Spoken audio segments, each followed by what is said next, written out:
spoiler-free reviews of the newest films. Fun on movies. Hey guys, welcome to the show. This week I'm looking at the film that takes us back to a wild weekend in the mid-80s, Hot Tub Time Machine. Directed by Steve Pink, Hot Tub Time Machine stars John Cusack, Craig Robinson, Rob Corddry, and Clark Duke as a group of friends, each facing lulls in their lives. These include a girlfriend moving out, a bad career choice, playing Second Life, and a near suicide attempt. They start the hot tub, kick back some booze, and awake to find themselves in their own shoes only 24 years ago. Bewildered at first, they decide to play every event as it happened, so as to not change the future for the worse, while awaiting for Chevy Chase to fix the hot tub. But not everything goes smoothly. I wasn't originally on board with the concept of a hot tub as a time machine, but later in the film, and thanks to a Cold War subplot, everything comes full circle for a surprisingly effective screenplay.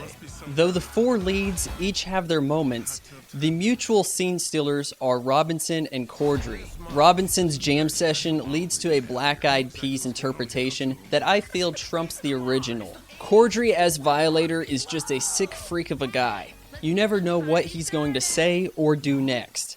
Every minute, it's one funny thing or another. The film does move fast, and the dizzying editing takes risks, possibly at the expense of a queasy audience member. Now for some complaints.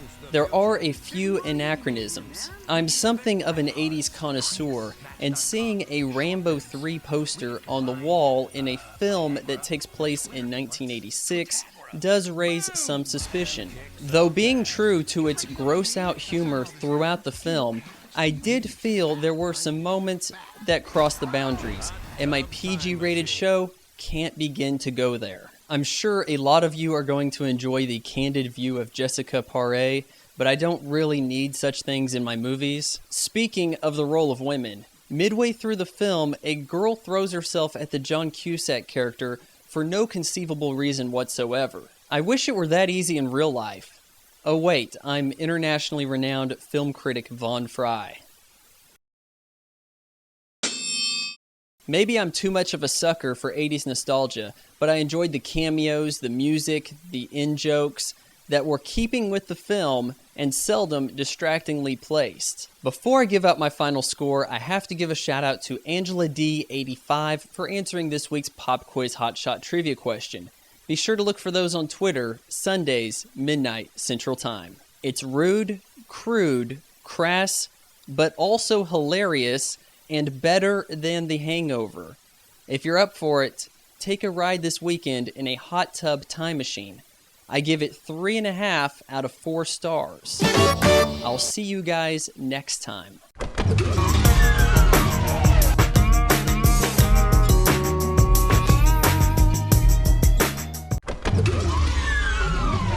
Wow, I've really seen a spike in the number of people following me on Twitter lately. Thank you guys. If you haven't done it yet, get an account and give me a follow. It's the best way to get the latest news from me and help me increase my celebrity profile.